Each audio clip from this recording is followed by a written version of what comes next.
If you've been missing sharps and flats a lot in your music, or even defaulting to just playing random black keys when you get to those places, this is the video for you, because I'm going to show you a bulletproof method that you can use when you're approaching this so you nail it every time. And the best part is this will enhance your overall reading skills because most students have never heard of this approach before. And if you're new here, my name's Jonathan, and on this channel we provide practical tutorials to help you improve at the piano faster. Now let's start with talking about the problem so we can talk about how to fix it. In my experience, most students tend to approach sharps and flats thinking so much about the letter names when they're reading, and it's so much harder approaching reading music like this rather than looking at the shape of the music, which we'll talk about in just a moment. But imagine if you were thinking about the letters as you played and you had to think about every single sharp possibility or flat possibility in addition to just the white keys. That's like 27 things to remember, and it just doesn't work. So most students, when they see these sharps, they tend to default to guessing and playing random black keys, like in this case.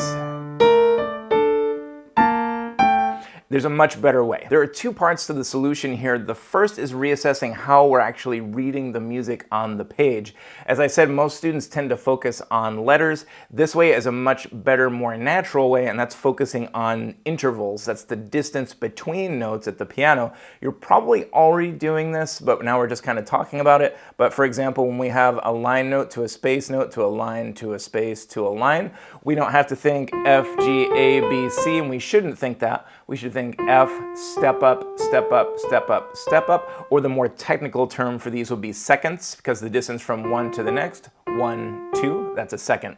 And then let's go over some examples of some slightly bigger intervals, and then we'll talk about those sharps and flats. So let's say we have a space to a space, or a line to a line. We want to get used to not only recognizing these quickly on the page as thirds, also known as skips, but also to be able to feel our way around those intervals without needing to look down at the keyboard. So I know that when I have a skip or a third, I can just skip a finger. And there I am, I didn't have to look down at all.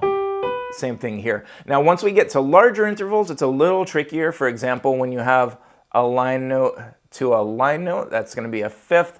That's sort of naturally formed between your thumb and your fifth finger. And again, I don't even need to think about it. I don't have to look down. So by approaching reading music like this, by recognizing intervals quickly and being able to feel our way around the keyboard, we're developing our kinesthetic sense of playing, which is really essential to reading music fluently so we don't have to keep looking up and down and up and down. Now let's talk about how to apply this to playing sharps and flats accurately. So remember, sharps are a half step higher than written, so that's going to be one black key usually, sometimes white, we'll get to that in just a moment, but usually it'll be a black key to the right going a half step up, and then flats go a half step down. If you have any trouble remembering the difference, just think when you sit on something sharp, you jump up. If you're in a car and the tires go flat, you go down. So sharps up, flats down.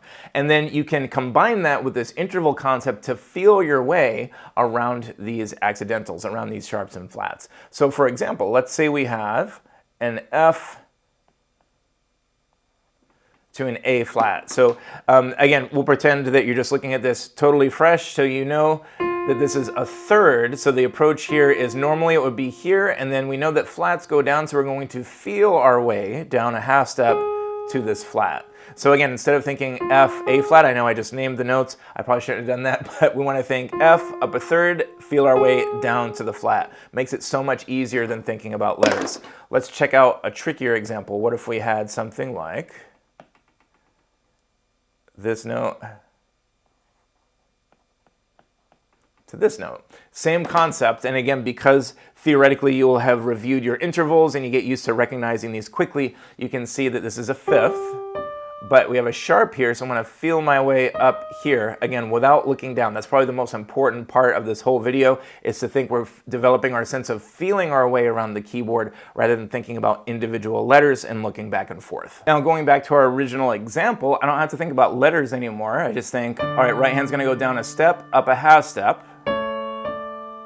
Left hand's about to go down a step or a second, but I have to raise that. And then I have to go a whole step down to get that B natural.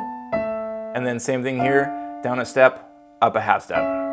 And as you get practice with this, you'll find that you begin feeling your way around these sharps and flats more naturally. Here's another example, Raptors. This is a great one for working on this concept by Kevin Olson. So notice we have a step up with a flat, and then we have a step down with a sharp. Perfect for feeling our way around those intervals. So my left hand thinks up a step but with a flat,